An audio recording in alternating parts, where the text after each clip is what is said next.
Hello दोस्तों, examination classes में आपका स्वागत है। आज मैं आप लोगों के लिए बीपीएससी टीआरई 4.0 में दोस्तों computer science means data communication and computer network के अंतर्गत हम आज वायरलेस ट्रांसमिशन मीडिया को डिस्कस करेंगे।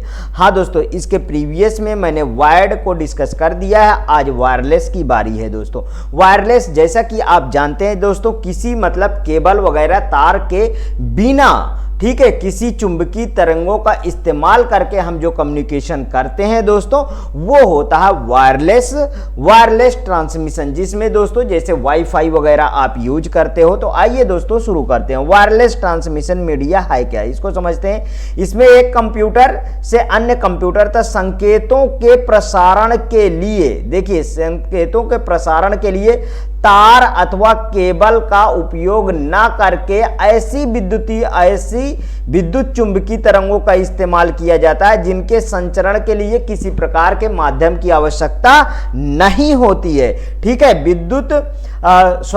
प्रयुक्त होने वाली विद्युत चुंबकीय तरंगों और युक्तियों के आधार पर मुख्य बेतार संचार माध्यम निम्न है। बेतार संचार माध्यम का मतलब दोस्तों, ये थोड़ा कठिन हिंदी लिखी है, इसको बताता हूं। बिना तार वाले संचार का माध्यम, ठीक है, निम्न है। जैसे पहला है रेडियो तरंगे, ठीक है, रेडियो वेव से, इसको समझते हैं। रेडियो तरंगे आसानी से उत्पन्न की जा सकती हैं तथा लंबी दूरी तक पहुंच सकती हैं। ऊंची इमारतों अन्य बाधाओं को ये आसानी से पार कर जाती हैं दोस्तों।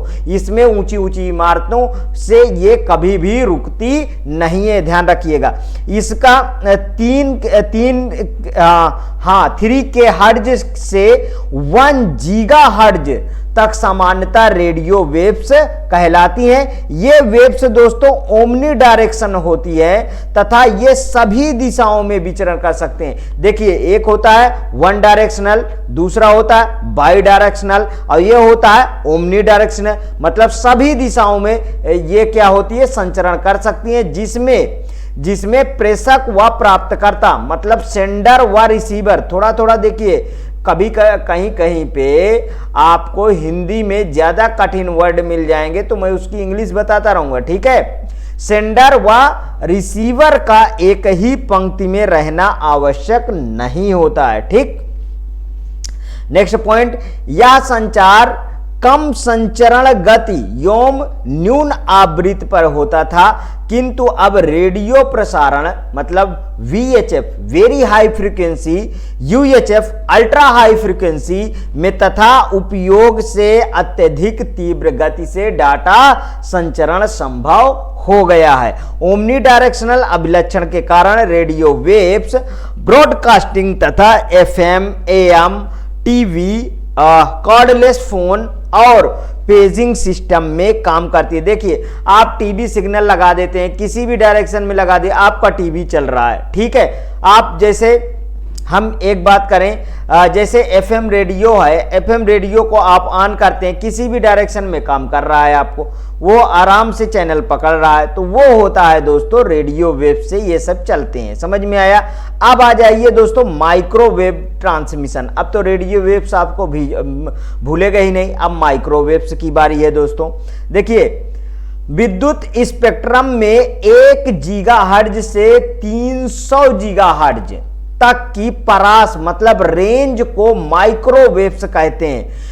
वेव यूनिडायरेक्शनल होती हैं। ये कैसा होती हैं दोस्तों, यूनिडायरेक्शनल होती हैं, ठीक है, एक ही दिशा में काम करती हैं। जैसे मैं ये लाइन खींच दिया, मींस यहां से लेके ऐसे ही डायरेक्शनल में ये काम करेंगे। समझ में आया। आगे देखिए, सूक्ष्म तरंग प्रसारण हाई फ्रीक्वेंसी को रेडियो तरंगों के माध्यम से होती है। इस माध्यम का उपयोग कर केबल डालने की समस्याओं से बचा जा सकता है। बिल्कुल सही, इसमें केबल की आवश्यकता नहीं भी होती है। जिन स्थानों पर केबल डालना कठिन होता है वहां यह माध्यम काफी उपयोगी सिद्ध होता है। नेक्स्ट पॉइंट, सूक्ष्म तरंगे मींस माइक्रोवेव्स केवल एक सीधी रेखा में चल सकती हैं। इसके मार्ग में कोई बड़ी इमारत, पहाड़, अन्य बाधा आ जाने पर ये उन्हें पार नहीं कर सकती। ये भी ध्यान रखिएगा, बड़े बड़े पहाड़ को ये पार नहीं कर पाती, बड़ी इमारतें होती हैं उसको पार नहीं कर पाती। यह आवश्यक होता है कि ट्रांसमीटर एवं ग्राही मतलब कि रिसीवर, जिसे ग्राही को क्या बोलेंगे, रिसीवर, ठीक है, रिसीवर तथा लाइन ऑफ साइट में हो, ठीक। इसके लिए प्रेषण एंटीना व ग्राही एंटीना को काफी ऊंचाई पर एवं एक सीधी रेखा में लगाया जाता है। आप देखिए बड़े बड़े टावर में एंटीना लगा होता है। यहां समझिए दोस्तों, बहुत अच्छा डायग्राम है। जैसे ये देखिए दो टावर है, इधर लगे हुए हैं दो टावर, नंबर 1 टावर और नंबर 2 टावर। देखिए इसका एंटीना जो है ये इस तरीके एंटीना और इस तरीके एंटीना, ठीक है, ये दोनों एक दूसरे के समान है। मतलब इसमें अगर इधर उधर होगा तो फिर सही से सिग्नल नहीं पकड़ेगा। ये देखिए ट्रांसमिशन लाइन है, ये इनपुट यहां से दिया, ट्रांसमीटर से यहां से प्रसारित हुआ, ये आगे बढ़ा, ये ट्रांसमिशन लाइन के द्वारा ये रिसीवर फिर ये आउटपुट प्राप्त कर लिया। समझ में आया? ये बहुत अच्छा डायग्राम है दोस्तों, इससे आपको अच्छी तरीके से क्लियर हो गया होगा। आगे चलिए। पहाड़ियों अथवा ऊंचे स्थानों पर लगे ऊंचे टावर वास्तव में माइक्रोवेव टावर ही होते हैं। दूरी अधिक होने पर पृथ्वी की गोलाई भी सीधी दृष्टि रेखा में बाधक बन जाती है, क्योंकि ये सीधा सीधा चलती है, ठीक है। ओमनी डायरेक्शनल तो चलता नहीं है, ओमनी डायरेक्शनल तो रेडियो वेव से चलता है, ठीक। फलस्वरूप संचरण बाधित हो जाता है। इस समस्या का हल सेंडर व रिसीवर के बीच मतलब रिपीटर्स लगाकर किया जाता है। रिपीटर्स को मैं बहुत अच्छी तरीके से आपको समझाया हूं। रिपीटर्स क्या करता है दोस्तों? ब्रॉडकास्ट का काम करता है। मतलब कि अगर हम बात करें कि जिस स्पीड से हमें सिग्नल प्राप्त हो रहा है, अगर हमारा सिग्नल वीक हो रहा है तो वहां पे हम रिपीटर को लगा देंगे और रिपीटर आगे फिर आपको उसी स्पीड से आपको उतने रेंज का सिग्नल आपको प्रोवाइड कर देता है। इसलिए हमें रिपीटर लगाना बहुत जरूरी होता है, ठीक है। सामान्यतः हर 25 से 30 किलोमीटर की दूरी पर ये परावर्तक लगाए जाते हैं, मतलब रिपीटर से लगाए जाते हैं। आगे देखिए नेक्स्ट पॉइंट। सूक्ष्म तरंगे संकेत दूरी के साथ कमजोर भी पड़ जाती हैं। परावर्तक इन संकेतों को एम्पलीफायर भी करते हैं। सूक्ष्म तरंग संचरण अपेक्षाकृत सस्ता साधन है, किंतु यह मौसम पर आधारित है। खराब मौसम में संचरण की गुणवत्ता घट जाती है, ध्यान रखिएगा, ठीक है। सूक्ष्म तरंग संचरण अधिकांशतः लंबी दूरी के टेलीफोन संचार, सेलुलर फोन, टेलीविजन कार्यक्रम प्रसारण आदि में प्रयुक्त होता है। अब हम दोस्तों थर्ड वाला डिस्कस करेंगे, सैटेलाइट कम्युनिकेशन, ठीक। सैटेलाइट कम्युनिकेशन कैसे काम करता है इसको समझिए पहले। देखिए इस संचरण में सूक्ष्म तरंग संकेतों का ही उपयोग किया जाता है, किंतु इनकी आवृत्ति भूमि पर सूक्ष्म तरंग संचरण में प्रयुक्त होने वाले संकेतों से क्या होती है?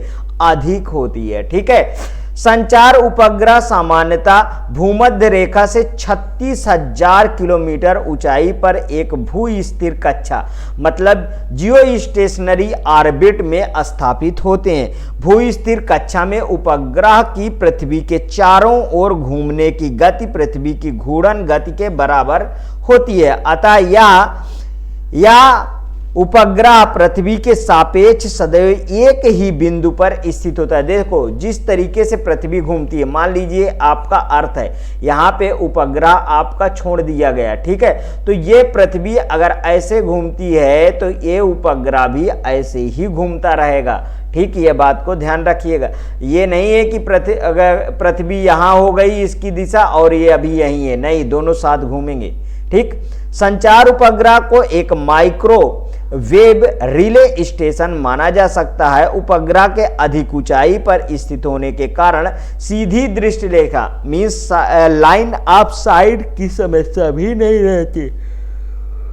भूमध्य रेखा पर बराबर दूरी पर स्थित तीन संचार उपग्रह संपूर्ण पृथ्वी पर संकेत प्रेषित कर सकते हैं। इनके संकेत पृथ्वी के किसी भी स्थान पर प्राप्त किए जा सकते हैं। आगे देखिए, हाँ ये थोड़ा डायग्राम है, इसको देखिए। ये देखिए मेरा सैटेलाइट लगा है, ये मेरा पृथ्वी है, ये एंटीना है, ठीक है। यहाँ अपलिंक हुआ है, यहाँ पे डाउन लिंक हुआ, मतलब ट्रांसमिट अर्थ स्टेशन से किया गया, रिसीवर अर्थ स्टेशन पे ही किया गया, ठीक है। तो ये सैटेलाइट कम्युनिकेशन होगा। इधर से देखिए ये सैटेलाइट है और इससे फिर यहाँ पे फिर से तो उतर के आया यहीं पे, समझ में आया, ठीक।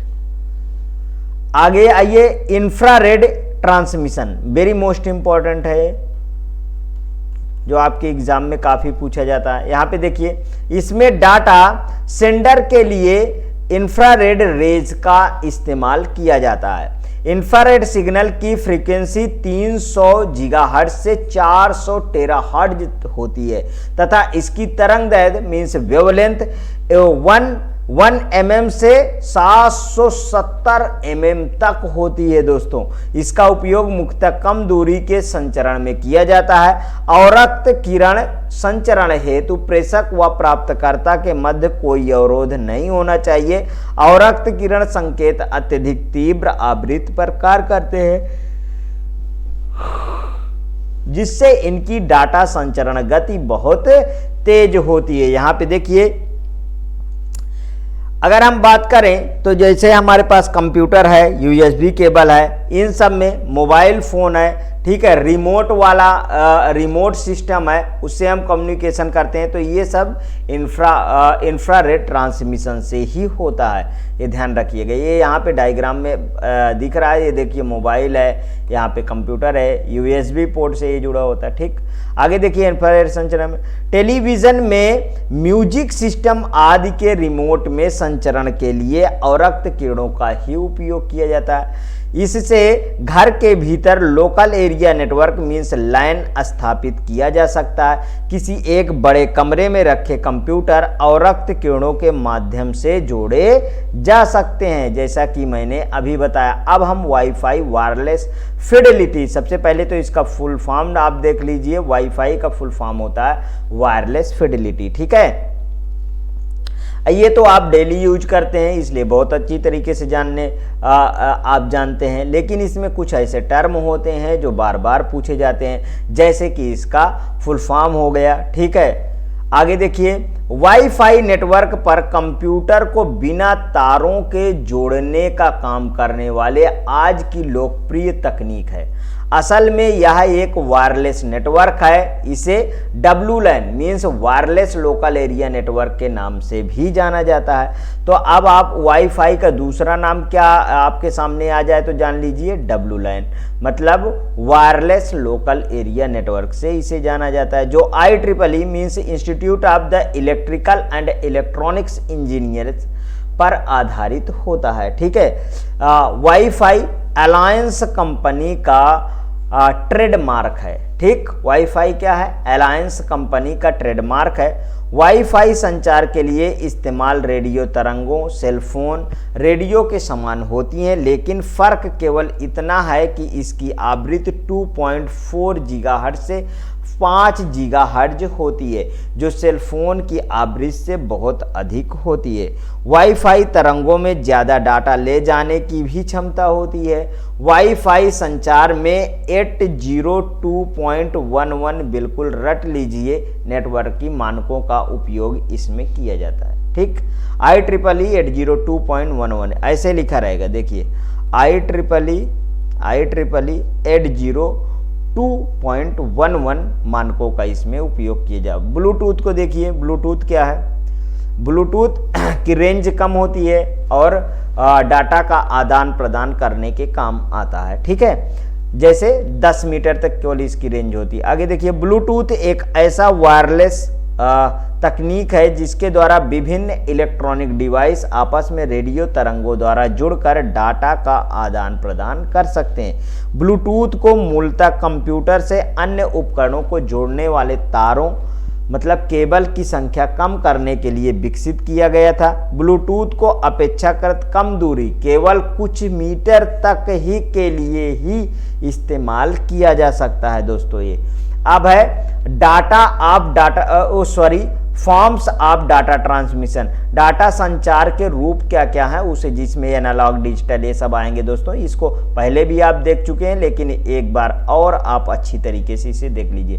डाटा संचरण के लिए सामान्यतः इलेक्ट्रिकल सिग्नल काम में लिए जाते हैं। ये संकेत 2 प्रकार के होते हैं। कौन कौन से? पहले एनालॉग देखिए, ये संकेत समय के सापेक्ष सतत मतलब कॉन्टिन्यूअस रूप में निरंतर परावर्तित होते रहते हैं। एक एनालॉग सिग्नल का मान एक ही परास में कुछ भी हो सकता है। एक टेलीफोन सिस्टम एनालॉग डाटा संचरण का उदाहरण है। ठीक है। दूसरा डिजिटल, ये संकेत डिस्क्रीट होते हैं। यह डिजिटल सिग्नल एक दी गई परास में से कुछ मान ही ग्रहण कर सकता है। ये संकेत ऑन तथा ऑफ अवस्थाओं में संचारित होते हैं। कंप्यूटर डिजिटल डाटा काम में लेता है। ठीक, कंप्यूटर डाटा संचरण के लिए भी डिजिटल सिग्नल काम में लेते हैं, किंतु दो कंप्यूटर के बीच डाटा संचरण सर्वाधिक प्रयुक्त होने वाला माध्यम टेलीफोन लाइन एनालॉग सिग्नल के संचारित कर पाता है। ये भी आपको पता है। और अतः डाटा संचरण से पहले कंप्यूटर द्वारा भेजे गए डिजिटल संकेतों को, मतलब सिग्नल को एनालॉग संकेतों में बदलना पड़ता है, जिसे हम क्या कहते हैं, मॉड्यूलेशन कहते हैं। ये बहुत अच्छा कॉन्सेप्ट है दोस्तों। ठीक है। डिजिटल संकेतों को एनालॉग में बदलना उसे मॉड्यूलेशन कहते हैं। डीमॉड्यूलेशन क्या होता है, एनालॉग को डिजिटल में बदलना डीमॉड्यूलेशन होता है। ठीक है। मॉड्यूलेशन के 3 प्रकार होते हैं, एम्पलीट्यूड, फ्रीक्वेंसी और फेज मॉड्यूलेशन होता है। तो एम्पलीट्यूड AM को पहले देखते हैं। ठीक है। एम्पलीट्यूड मॉड्यूलेशन को, एम्पलीट्यूड मॉड्यूलेशन में डिजिटल को 2 बाइनरी वैल्यू मीन्स 0 और 1 की फ्रीक्वेंसी और फेज को स्थिर रख कैरियर सिग्नल की 2 भिन्न एम्पलीट्यूड द्वारा दर्शाया जाता है। वायस ग्रेड लाइनों पर यह 1200 BPS तक उपयोग होती है दोस्तों। 1200 BPS बिट पर, BPS क्या है दोस्तों, बिट पर सेकंड, ध्यान रखिएगा। परंतु एम्पलीट्यूड मॉड्यूलेटेड सिग्नल कंपल्स आवाजों की ओर संवेदनशील होते हैं, जो ट्रांसमिशन लाइनों के समीप इलेक्ट्रिकल स्पार्क द्वारा उत्पन्न होती है। अब देखो FM frequency modulation. Frequency modulation में डिजिटल डाटा की 2 बाइनरी वैल्यू भी भिन्न फ्रीक्वेंसी द्वारा दर्शाया जाता है, जबकि एम्पलीट्यूड और फेज स्थिर रखे जाते हैं। फ्रीक्वेंसी शिफ्ट किंग मतलब FSK से भी जाना जाने वाला एक तरीका एम्पलीट्यूड मॉड्यूलेशन से कम त्रुटि वाला है। FSK पर आधारित डिवाइसों को तैयार करना अधिक सरल है, क्योंकि 2 फ्रीक्वेंसियों के बीच बदलाव, फेज में बदलाव की अपेक्षा जानना अधिक सरल है। अतः FSK स्कीम मध्यवर्ती गति वाली कम्युनिकेशन 1200 से 2400 BPS के लिए वरीय होता है, मतलब इनके बीच के लिए ये सही होता है। अब आगे देखिए phase modulation, PM। Phase modulation में डिजिटल डाटा की 2 बाइनरी वैल्यूज कैरियर सिग्नल के फेज में बदलाव द्वारा दर्शाई जाती है, अर्थात साइन वेव जिसका फेज 0 डिग्री है डिजिटल फर्स्ट दर्शाती है, और साइन वेव जिसका फेज 180 है डिजिटल 0 दर्शाती। यह तकनीक अधिक शोर प्रतिरोधी और दोनों AM और FM तकनीकों की अपेक्षा अधिक दक्ष है। 9600 मतलब कि 9600 BPS जैसे तेज गति ट्रांसमिशन के लिए फेज मॉड्यूलेशन अधिक विश्वसनीय और दूसरे तरीकों से अधिक वरीय होते हैं। इस प्रकार टेलीफोन लाइन में संचरित एनालॉग संकेतों को सीधा कंप्यूटर को नहीं भेजा जा सकता है। कंप्यूटर को भेजने से पूर्व एनालॉग संकेतों को डिजिटल संकेतों में बदलना पड़ता है, जिसे हम डीमॉड्यूलेशन कहते हैं। ये देखिए एनालॉग सिग्नल है, पहले भी ये वेव में बता चुका हूं, और ये है डिजिटल सिग्नल। यहाँ पे देखिए जैसे लो होता है 0 होता है, अप होता है 1 होता है, यहाँ लो होता है 0 होता है, अप होता है 1 होता है। ये है दोस्तों आपका डिजिटल सिग्नल। ये रहा दोस्तों आज का हमारा कम्युनिकेशन वाला पार्ट। अब इसके बाद दोस्तों कंप्यूटर नेटवर्क वाला पार्ट आना शुरू हो जाएगा। यदि आपको अच्छा लगे तो प्लीज़ और प्लीज़ मेरे एग्जामिनेशन चैनल को आप सब्सक्राइब कर लीजिए, मेरा वीडियो लाइक करिए, ज़्यादा से ज़्यादा दोस्तों में शेयर करिए, क्योंकि आपका पूरा सिलेबस के अकॉर्डिंग मैं वीडियो दे रहा हूँ दोस्तों। हाँ, यदि आप शेयर करेंगे दोस्तों तो मेरे सब्सक्राइबर बढ़ेंगे, मुझे अच्छा लगेगा, मैं और ज़्यादा से ज़्यादा कंटेंट आपके सामने प्रस्तुत करूँगा। ओके दोस्तों, थैंक यू।